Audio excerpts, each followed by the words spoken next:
Israel Hamas युद्ध जब से शुरू हुआ है तब से जंग में कई मोड़ देखे गए। जंग के शुरुआती दौर में ऐसा लगने लगा था कि अब नेतन्याहू की फौज गाजा पर कब्जा कर लेगी और नेतन्याहू की कसम पूरी हो जाएगी।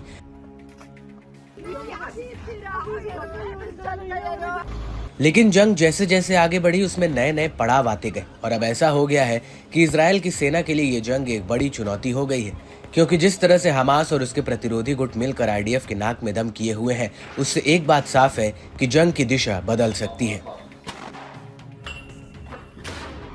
इजराइल चुन चुन कर हमास के कमांडर्स और लीडर्स को मार रहा है। इसके जवाब में हमास और प्रतिरोधी गुट इजराइल पर भयंकर तरीके से हमलावर है। लेबनान का हिजबुल्ला आए दिन आईडीएफ और उत्तरी इजराइल पर हमलावर है। साथ ही गाजा के जिस इलाके में इजरायली सेना आगे बढ़ चुकी है, हमास के प्रतिरोधी गुटों की वजह से उसे वापस वहीं आकर फिर से लड़ाई करना पड़ रहा है और फिलिस्तीनी प्रतिरोध ने गाजा पट्टी में इजरायली कब्जे वाली सेना के खिलाफ लड़ाई और घात लगाकर हमले करना जारी रखा है।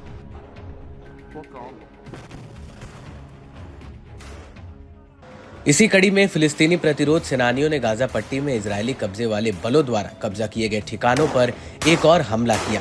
हमास के अल कसम ब्रिगेड ने गाजा और रफा से लगे शहर अल जैतून में इजरायली बलों पर जबरदस्त हमला किया। ये हमला इतना घातक था कि इसमें करीब 12 सैनिक घायल हो गए और एक सैनिक की जान चली गई। इस बात की पुष्टि खुद इजरायली रेडियो ने की है, जिसने बयान जारी कर इस बारे में जानकारी दी है।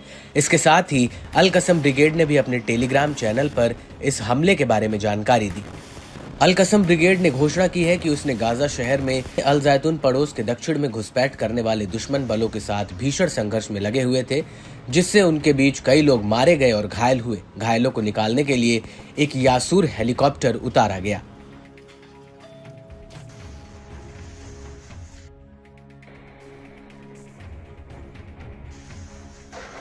एक रिपोर्ट के मुताबिक जंग में घायल हुए सैनिकों को बेरशेबा, तेल अवीव और कब्जे वाले यरूशलेम के अस्पतालों में ले जाने के लिए कथित तौर पर 5 हेलीकॉप्टरों का इस्तेमाल किया गया है। इसके साथ ही इस्लामिक जिहाद मूवमेंट की सैन्य शाखा अल कुद्स ब्रिगेड ने भी जैतून पड़ोसी देश के दक्षिणी हिस्से में इजरायली बलों के साथ भीषण झड़पों में शामिल होने की सूचना दी, जिसमें उन्होंने इजरायली बलों पर मोर्टार के गोले से निशाना बनाया।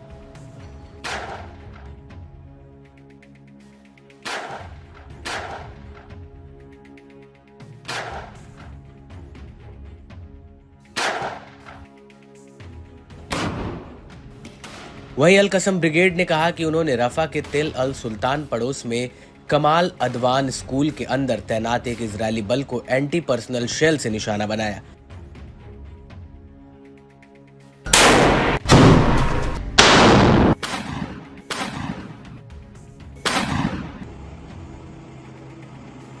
उनके साथ नजदीकी मुठभेड़ की और हताहत हुए। इसके साथ ही ब्रिगेड ने कहा कि उन्होंने उसी पड़ोस में 105 अल यासीन गोले और एक टेंडम शेल के साथ 4 इजरायली मरकबा टैंकों को भी निशाना बनाया।